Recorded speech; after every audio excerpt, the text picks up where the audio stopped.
Full high पे रखा हुआ है, जिससे ये थोड़ा जल्दी थोड़ी ऊपर से लेयर हो जाए, बाकी क्रिस्पी रहे। ये हल्की हल्की बीन्स भी पक चुकी हैं। ये अब हम इसके अंदर डालेंगे पत्ता गोभी, जो हमने डाल दी पत्ता गोभी, इसको भी हम मिला देंगे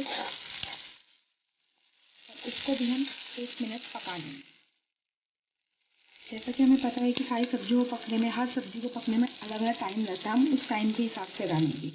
प्याज बहुत जल्दी पक जाता है, इसलिए हम इसको सबसे आखिर में डालेंगे। अब जैसा कि हम देख पा रहे हैं बंद गोभी हल्की सी पक चुकी है। अब इसके बाद हम डालेंगे प्याज। जल्दी इन सब्जियों को पकाने के लिए हम नमक डाल देंगे। देख पा रहे हैं हम इसमें आधा चम्मच नमक डाल देंगे। इसको अच्छे से मिक्स कर देंगे, तो सब्जियाँ अपना पानी छोड़ेंगी और ये जल्दी पक जाएंगी।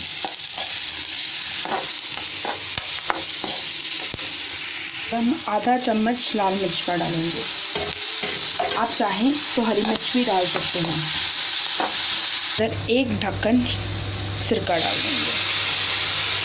ये हमने आधा ढक्कन सोया सॉस का डाला है, आधा चम्मच ही शेजवान सॉस डालेंगे, और चम्मच का पिस्ता है।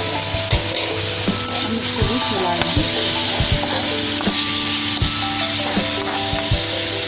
हम उसके अंदर बॉइल्ड राइस है, हम उसके अंदर बॉइल्ड राइस डालते हैं थोड़ा थोड़ा करके। ये हमने डाल दिया बॉइल्ड राइस।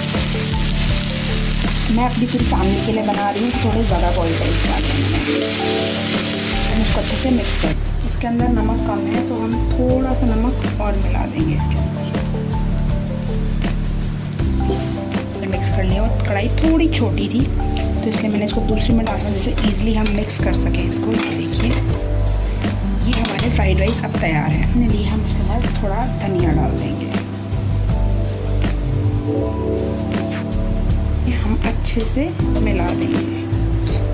इसको इतने आराम से करना है जिससे चावल हमारा ब्रेक ना हो।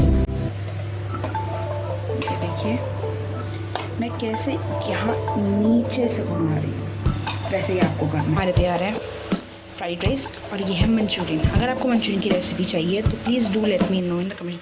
देखिए कितना अच्छा बना है। Please like, share and comment. आपको कैसी लगी ये recipe? For more recipe stay tuned in my channel. Thank you.